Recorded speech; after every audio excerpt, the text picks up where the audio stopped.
તલાલા પેટા ચૂંટણી પર રોક લગાવવાની અરજી પર સુનાવણી પૂર્ણ થઈ ચૂકી છે અને કદાચ કાલે ચુકાદો આવે તેવી સંભાવના છે। સરકારી વકીલે દલીલ કરી કે વિધાનસભા સ્પીકરે નિયમ મુજબ કાર્યવાહી કરી છે અને કોઈ ઉતાવળ કરી નથી। ભગા બારડને દોષિત ઠેરવા અંગે કોઈ સ્ટે નથી, તેથી પેટા ચૂંટણી પર સ્ટે ન મૂકવો જોઈએ।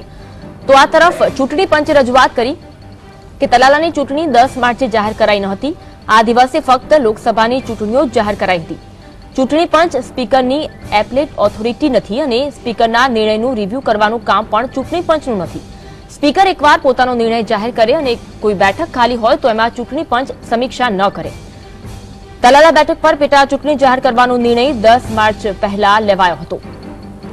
તલાલા પેટા ચૂંટણી પર રોક લગાવવાની અરજી પર હાઈકોર્ટમાં સુનાવણી પૂર્ણ થઈ। હાઈકોર્ટ આ મામલે આવતીકાલે ચુકાદો આપશે। તો હાઈકોર્ટમાં બંને તરફથી દલીલો પૂર્ણ થઈ। વધુ માહિતી સાથે સમરતા ઝલક જોડાયા છે। ઝલક, તલાલા પેટા ચૂંટણી માટે સુનાવણી પૂર્ણ થઈ છે, આવતીકાલે ચુકાદો આવે તેવી શક્યતા છે, શું વિગત મળી રહી છે આમાં?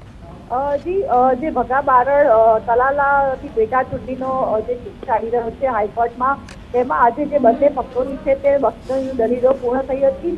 આજે કોર્ટમાં હાઈકોર્ટમાં જે ચૂંટણી પંચે તેમણે સોગંદનામું રજૂ કર્યું હતું કે જે પેટા ચૂંટણી જાહેર કરવામાં આવી છે તેમાં કોઈ ભેદભાવ કે પક્ષાપક્ષી રાખવામાં આવી નથી। કાયદાકીય રીતે સમગ્ર પ્રક્રિયાને હાથ ધરવામાં આવી છે।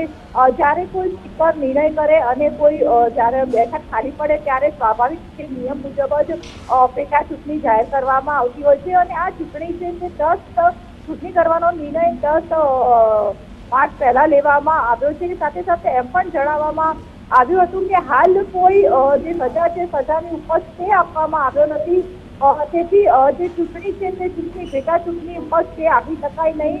આમ બંને પક્ષો દ્વારા પોતાની દલીલો રજૂ કરવામાં આવી હતી અને જે ચુકાદો છે તે ચુકાદો આવતીકાલ પર મુલતવી રાખવામાં આવ્યો છે। આમ ભગા બારડ માટે જે આવતીકાલનો દિવસ છે તે આવતીકાલનો દિવસ મહત્વનો સાબિત થઈને રહેશે। જી ઝલક, આભાર માહિતી બદલ।